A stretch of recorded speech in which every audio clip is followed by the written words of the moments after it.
ಬೊಮ್ಮನಹಳ್ಳಿಯ ವಿಧಾನಸಭಾ ಕ್ಷೇತ್ರದ ಜನಪ್ರಿಯ ಶಾಸಕರಾದ ಕೆ ನೇಮಿರಾಜ್ ನಾಯಕ್ ಅವರು ಈ ಒಂದು ಧರ್ಮ ಸಭೆಯನ್ನ ಕುರಿತು ಮಾತಾಡಬೇಕಾಗಿ ನಾನು ಅವರಲ್ಲಿ ವಿನಂತಿಯನ್ನ ಮಾಡಿಕೊಳ್ತಾ ಇದ್ದೇನೆ. ಕಡಲುವಾಳ ಗ್ರಾಮದಲ್ಲಿ ಕಡಲುವಾಳ ಗ್ರಾಮದ ಶಾಖಾ ಮಠ ನೂತನ ಪೀಠಾಧಿಪತಿಗಳಾದ ಮರಿ ಶಾಂತವೀರ ಮಹಾಸ್ವಾಮೀಜಿಯವರ ಏನು ಪಟ್ಟಾಭಿಷೇಕ ಆಗಿದೆ, ಆ ಕಾರ್ಯಕ್ರಮದ ಪ್ರಯುಕ್ತ ಶ್ರೀ ಶ್ರೀ ಅಭಿನವ ಪರಮ ಪೂಜ್ಯರು ಶ್ರೀ ಗವಿಸಿದ್ದೇಶ್ವರ ಸ್ವಾಮೀಜಿಗಳ ಪಾದ ಕಮಲಗಳಿಗೆ ಪೊಣೆಮೊಟ್ಟು, ಹಾಗೆಯೇ ಇವತ್ತಿನ ನೂತನ ಪೀಠಾಧಿಪತಿಗಳಾಗಿರುವಂತ ಶ್ರೀ ಶ್ರೀ ಮರಿ ಶಾಂತವೀರ ಮಹಾಸ್ವಾಮೀಜಿಯವರ ಪಾದ ಕಮಲಗಳಿಗೆ ಕೊಡೆಮೊಟ್ಟು, ಮತ್ತೆ ವೇದಿಕೆ ಮೇಲೆ ಉಪಸ್ಥಿತರಿರುವಂತ ಎಲ್ಲ ಪರಮ ಪೂಜ್ಯರಿಗೂ ಭಕ್ತಿ ಪೂರ್ವಕವಾದಂತ ಪ್ರಣಾಮಗಳನ್ನ ಹೇಳ್ತಾ, ಇವತ್ತಿನ ಈ ಕಾರ್ಯಕ್ರಮದಲ್ಲಿ ಸುತ್ತಮುತ್ತ ಹಳ್ಳಿಯಿಂದ ಬಂದಿರುವಂತ ಮತ್ತು ಬೇರೆ ಬೇರೆ ಜಿಲ್ಲೆಯಿಂದ ಬಂದಿರುವಂತ ಯಾವತ್ತು ನನ್ನ ಅಕ್ಕ ತಂಗಿ ತಾಯಂದಿರುಗಳು ಮತ್ತು ಅಣ್ಣ ತಮ್ಮಂದರು, ಹಿರಿಯರು ಮತ್ತು ಯುವ ಮಿತ್ರರು ಮತ್ತು ಎಲ್ಲ ನಮ್ಮ ಅಧಿಕಾರಿ ವರ್ಗದವರು, ಈ ಗ್ರಾಮದ ಸಮಸ್ತ ಗುರು ಹಿರಿಯರು ಮತ್ತು ಈ ಶಾಖಾ ಮಠದ ಎಲ್ಲ ಭಕ್ತರು ಮತ್ತು ಈ ಕಮಿಟಿಯ ಎಲ್ಲ ಸರ್ವ ಸದಸ್ಯರುಗಳು, ಬಂಧುಗಳೇ, ಇವತ್ತು ಪರಮ ಪೂಜ್ಯರು ಜಗದ್ಗುರುಗಳಾಗಿರುವಂತ ಅಭಿನವ ಪರಮ ಪೂಜ್ಯರು ಗವಿಸಿದ್ದೇಶ್ವರ ಪರಮ ಪೂಜ್ಯರು ಈ ಭಾಗದಲ್ಲಿ ಏನು ಮರಿ ಶಾಂತವೀರ ಮಹಾಸ್ವಾಮೀಜಿಗಳನ್ನ ಪಟ್ಟಾಧಿಕಾರವನ್ನು ಮಾಡಿ ಈ ಭಾಗದ ಎಲ್ಲಾ ಭಕ್ತರ ನಿಜವಾಗ್ಲೂ ಕೂಡ ಬಹಳ ವರ್ಷದ ಬೇಡಿಕೆ ಕೂಡ ಇತ್ತು. ಇಲ್ಲಿ ಪಟ್ಟಾಧಿಕಾರ ಆಗಿ ಈ ಭಾಗದಲ್ಲಿ ಪರಮ ಪೂಜ್ಯರು ಪಾದ ಸ್ಪರ್ಶ ಆಗಲಿ, ನಮ್ಮ ಗವಿಮಠದ ಪರಮ ಪೂಜ್ಯರು ನಮ್ಮ ಕಡಲುಬಾಳ ಗ್ರಾಮಕ್ಕೆ ಬರಬೇಕನ್ನುವಂತ ಬಹಳಷ್ಟು ನನ್ನ ಅಕ್ಕ ತಂಗಿ ತಾಯಂದಿರು, ಅಜ್ಜಿಯಂದಿರು, ಯುವಕರು, ಈ ಭಾಗದ ಸಾಕಷ್ಟು ಭಕ್ತರ ಅಭಿಪ್ರಾಯವಾಗಿತ್ತು. ನಿಜಕ್ಕೂ ಕೂಡ ಈ ಭಾಗದ ಎಲ್ಲ ಭಕ್ತರು ಪುಣ್ಯವಂತರ ಅಂತ ಹೇಳಿ ಇವತ್ತು ನಾವು ಬಹಳ ಸಂತೋಷದಿಂದ ನಾನು ಹೇಳ ಬಯಸ್ತೇನೆ. ಇವತ್ತು ಪರಮ ಪೂಜ್ಯರು, ಇವತ್ತು ನಾವೆಲ್ಲ ನೋಡ್ತಾ ಇದ್ದೀವಿ ಈ ಜಗತ್ತಿನಲ್ಲಿ, ಇಡೀ ಪ್ರಪಂಚದಲ್ಲಿ, ನಮ್ಮ ಈ ತಾಯಿ ನಾಡಿನಲ್ಲಿ, ಭಾರತಾಂಬೆಯಲ್ಲಿ ಮತ್ತು ಈ ನಮ್ಮ ನಾಡಿನಲ್ಲಿ ಋಷಿಮುನಿಗಳು ಪರಮ ಪೂಜ್ಯರು ಪಾದ ಸ್ಪರ್ಶವನ್ನು ಮಾಡಿರುವಂತ ನಾಡು. ಇಲ್ಲಿ ಸಂಸ್ಕೃತಿ ಸಂಸ್ಕಾರ ಅನ್ನುವಂಥದ್ದು ಇಡೀ ಪ್ರಪಂಚದಲ್ಲಿ ಎಲ್ಲಿ ಕೂಡ ನೋಡ್ಲಿಕ್ಕೆ ಸಾಧ್ಯ ಇಲ್ಲ. ಇವತ್ತು ನಮ್ಮ ಗವಿಮಠದಲ್ಲಿ ಸಾಕಷ್ಟು ಕಾರ್ಯಕ್ರಮಗಳನ್ನ ಈ ಭಾಗದ ರೈತರುಗಳು ಮತ್ತು ಭಕ್ತರು ಸಾವಿರಾರು ಸಂಖ್ಯೆಯಲ್ಲಿ ಕೂಡ ನಾವು ಭಕ್ತರು ನಾವು ಇಲ್ಲಿಂದ ಹೋಗುವಂತದ್ದು ಕೂಡ ನಾವು ನೋಡಿದೆವು. ಇವತ್ತಲ್ಲಿ ಲಕ್ಷಾಂತರ ಭಕ್ತರು ಜಾತ್ರಾ ಮಹೋತ್ಸವ ಅಂಗವಾಗಿ ಮತ್ತು ಬೇರೆ ಬೇರೆ ಕಾರ್ಯಕ್ರಮದಲ್ಲಿ ಭಾಗ ವಹಿಸುವಂತದ್ದು ಎಲ್ಲ ಭಕ್ತರು ಹೇಳುವಂತದ್ದು. ಅಲ್ಲಿ ಯಾವುದೇ ಒಂದು ಕಾರ್ಯಕ್ರಮ ನಂತರ ಅಲ್ಲಿ ಇರುವಂತ ಭಕ್ತಿ ಮನಪೂರ್ವಕವಾಗಿ ಭಕ್ತರು ಭಾಗವಹಿಸಿ ಆ ಕಾರ್ಯಕ್ರಮವನ್ನು ಯಶಸ್ಸನ್ನು ಮಾಡುವಂತದ್ದು. ಜೊತೆಗೆ ಅಲ್ಲಿ ಇರುವಂತ ಎಂತ ಸಂಸ್ಕಾರ ಇಲ್ಲದಂತವರು ಕೂಡ ಕೊಪ್ಪಳ ಮಟ್ಟಕ್ಕೆ ಗವಿ ಮಟ್ಟಕ್ಕೆ ನಡ್ಕೊಂಡ್ರೆ ನಿಜವಾಗ್ಲೂ ಕೂಡ ಮನುಷ್ಯ ತಿರ್ಗಾ ವಾಪಸ್ ಊರಿಗೆ ಬರೋ ಹೊತ್ತಿಗೆ ಸಂಸ್ಕೃತಿ ಮತ್ತು ಸಂಸ್ಕಾರವನ್ನ ಜೊತೆಗೆ ತರುವಂತದ್ದು ಕೂಡ ನಾವು ಗಮನಿಸ್ತಿದ್ದೀವಿ. ಅಂತ ನಮ್ಮ ಗವಿ ಮಠದ ಪರಮ ಪೂಜ್ಯರ ಭಕ್ತರಲ್ಲಿ ಸಾಕಷ್ಟು ಕೋಟ್ಯಾಂತರ ಭಕ್ತರು ಇವತ್ತು ನಮ್ಮಲ್ಲಿ ಇದ್ದಾರೆ ಅನ್ನುವಂಥದ್ದು ಕೂಡ ನಾನು ಹೇಳಲಿಕ್ಕೆ ಬಯಸ್ತೇನೆ. ಜೊತೆಗೆ ನಮ್ಮ ಹಳಗಿಲಿ ಪ್ರಾಸ್ತಾವಿಕ ನುಡಿಗಳಲ್ಲಿ ಹೇಳುವಂತಹ ಸಂದರ್ಭದಲ್ಲಿ ಇವತ್ತು ಬಡವರ ಮಕ್ಕಳು, ಕೂಲಿ ಕಾರ್ಮಿಕರ ಮಕ್ಕಳು, ಇವತ್ತು ಒಂದು ಒಪ್ಪತ್ತಿನ ಗಂಜಿ ಇಲ್ಲದಂತ ಕುಟುಂಬದ ಮಕ್ಕಳು ಇವತ್ತು ಶಾಲೆಗೆ ಹೋಗ್ಬೇಕಾಗಿದ್ರೆ ಅವರ ವಿದ್ಯಾಭ್ಯಾಸದ ಖರ್ಚು ನೋಡ್ಬೇಕಾಗಿದ್ರೆ ಬಹಳ ಕಷ್ಟದ ದಿನಮಾನಗಳು. ಅಂತ ಮಕ್ಕಳಿಗೆ ಆಶ್ರಯವನ್ನ ಸುಮಾರು 5,000 ಮಕ್ಕಳು ಗವಿ ಮಟ್ಟದಲ್ಲಿ ಇವತ್ತು ವ್ಯಾಸಂಗವನ್ನು ಮಾಡುವಂತದ್ದು.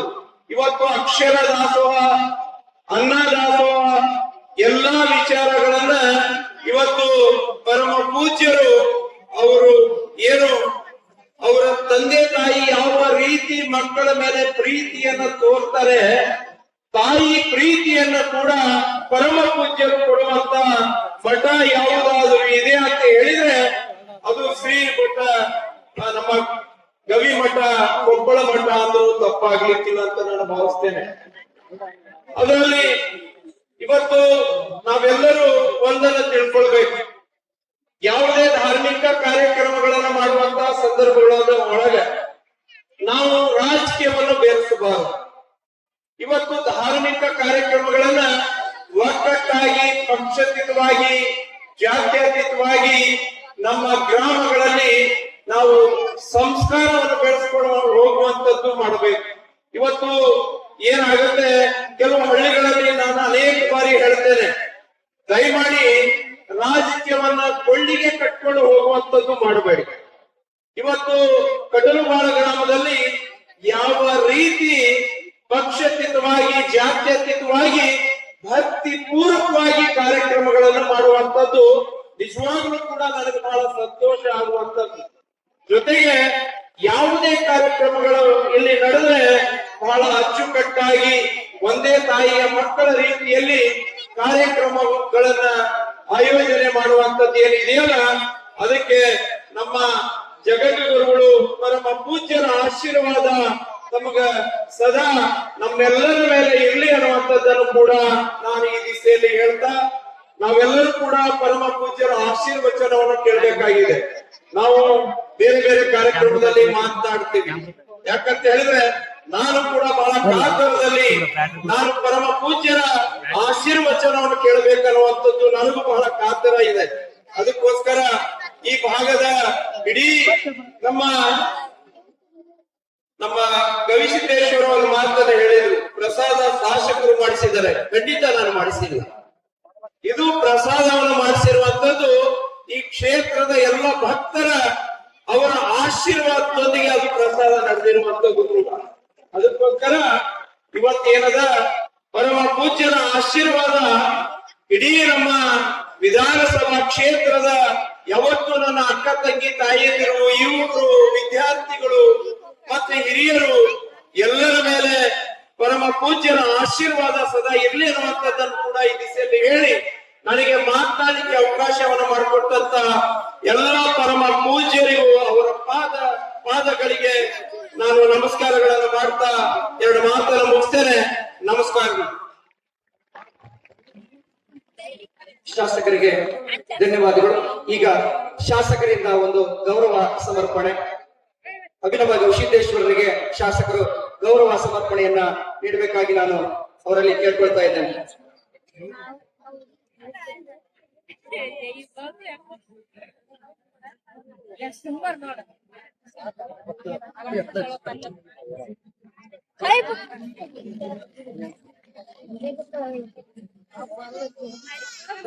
ನಂತರದಲ್ಲಿ ಈ ಒಂದು ಕಾರ್ಯಕ್ರಮದಲ್ಲಿ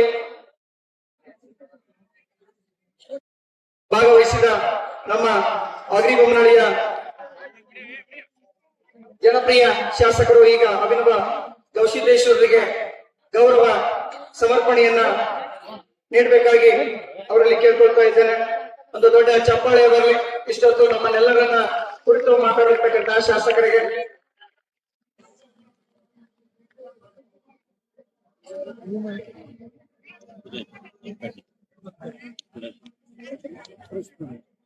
ಜೋರಾದ ಚಪ್ಪಾಳೆ ಬರಲಿ.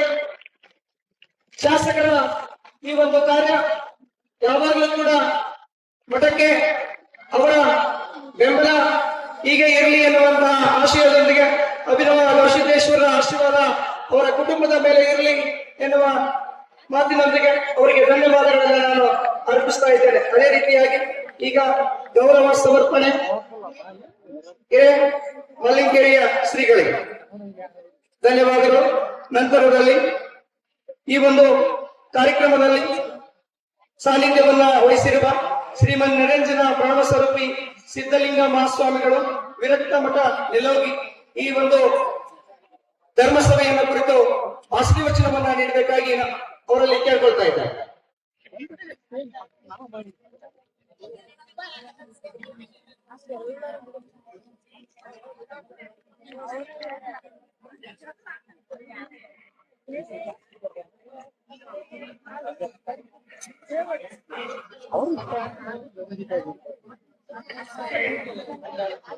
ದೇವಲೋಕ ಮನುಷ್ಯಲೋಕ ಬೇರೆ ಇಲ್ಲ.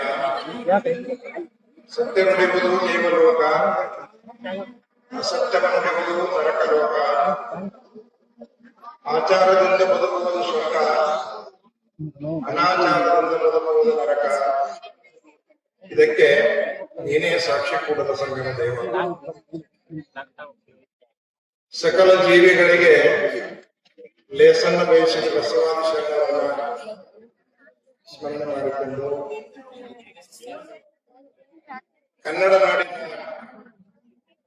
ಲಿಂಗಾಯತ ಪರಂಪರೆ ಮಠಗಳಿಗೆ ಇವತ್ತಿನ ದಿನಮಾನದಲ್ಲಿ ಹೊಸ ಭಾಷೆಯನ್ನ, ಹೊಸ ಇತಿಹಾಸವನ್ನ, ಹೊಸತನವನ್ನು ನೀಡುತ್ತಿರುವಂತಹ ನಮ್ಮ ನಾಡಿನ ಬಹಳ ಪ್ರಖ್ಯಾತ ಮಠವಾಗಿರುವಂತಹ ಕೊಪ್ಪಳದ ಗವಿಸಿದ್ದೇಶ್ವರದ ಪೂಜ್ಯ ಅಭಿನವ ಗವಿಸಿದ್ಧ ಮಹಾಸ್ವಾಮಿಗಳಲ್ಲಿ ಭಕ್ತಿಯಿಂದ ಪ್ರಾರ್ಥನೆ ಸಮರ್ಪಿಸಿ ವೇದಿಕೆಯ ಮೇಲೆ ಆಸೀನರಾಗಿರುವಂತಹ ಎಲ್ಲ ಪರಮ ಪೂಜ್ಯರಲ್ಲಿ, ಕಾರ್ಯಕ್ರಮದಲ್ಲಿ ಭಾಗವಹಿಸಿರುವಂತಹ ಸಮಸ್ತ ಶರಣ ಬಂಧುಗಳೇ, ತಾಯಂದಿರೇ, ನಿಮ್ಮೆಲ್ಲರಿಗೂ ಶರಣಾರ್ಥಿಗಳು.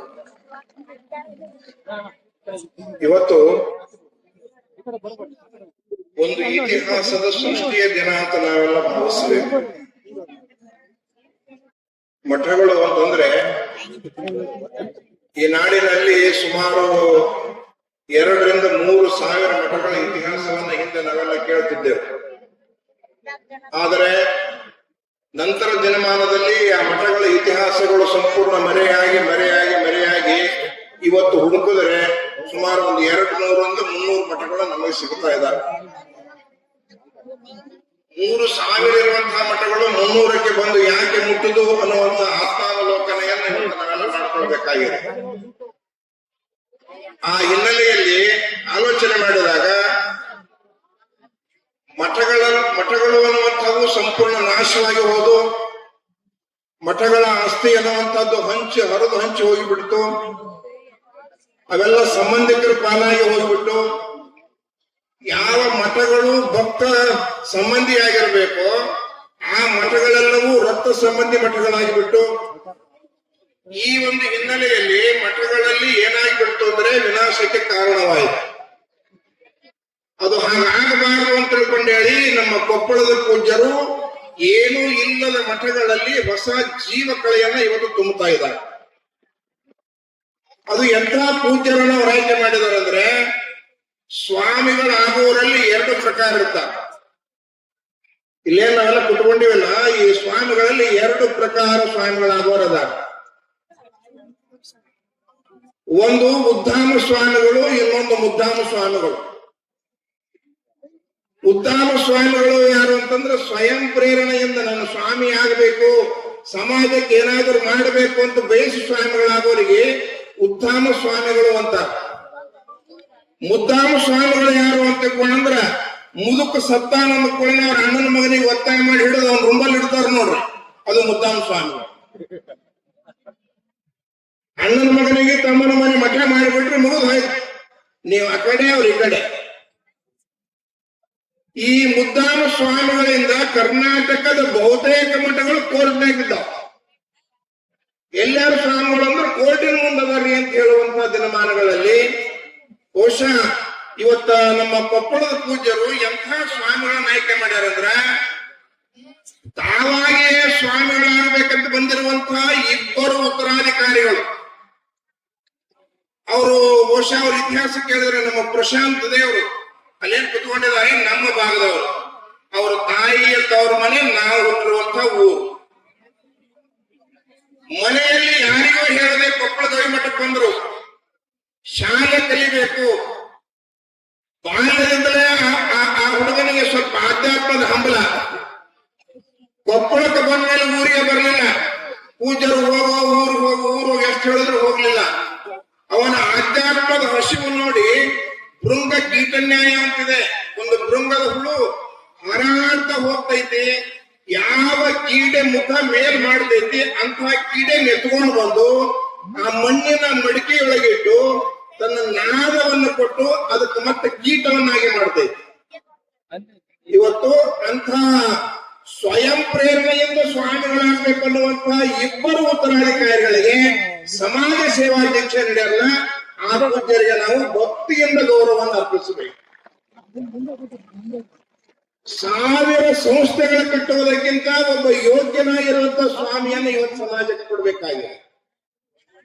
ಒಬ್ಬ ಸ್ವಾಮಿ ಒಳ್ಳೆಯವನಾಗಿದ್ರೆ ಒಂದು ಊರಲ್ಲ, ಒಂದು ತಾಲೂಕಲ್ಲ, ಇಡೀ ಜಿಲ್ಲೆ, ಇಡೀ ರಾಜ್ಯಕ್ಕೆ ಇವತ್ತು ಕೊಪ್ಪಳದ ಪೂಜ್ಯರ ಹೆಸರು ಒಂದು ಜಿಲ್ಲೆ, ಒಂದು ತಾಲೂಕು, ಒಂದು ನಾಡಿಗಲ್ಲ, ಇಡೀ ಇನ್ನು ಮೇಲೆ ಕರ್ನಾಟಕದಿಂದ ಹೊರಗೆ ಹೋದ್ರ ನಮ್ಮದು ಕರ್ನಾಟಕ ರೀ ಅಂತ ನಾವ್ ಯಾರಾದ್ರೂ ಹೇಳಿದ್ರ ಆ ಕೊಪ್ಪಳ ಸ್ವಾಮಿ ಅಂತಲ್ಲ ಅದೇ ಕರ್ನಾಟಕ ಅಂತ ಕೇಳುವಂತ ದಿನಮಾನಗಳು ಸಮೀಪದಲ್ಲದ.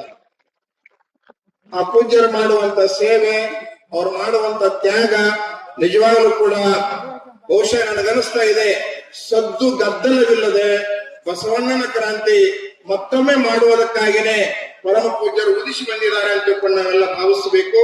ಅಂತ ಮಹಾಪೂಜ್ಯರು ಇವತ್ತು ಈ ಕಡಲುಬಾಳ ಗ್ರಾಮ ಬಹಳ ಆದರ್ಶವಾಗಿರುವಂತ ಊರು.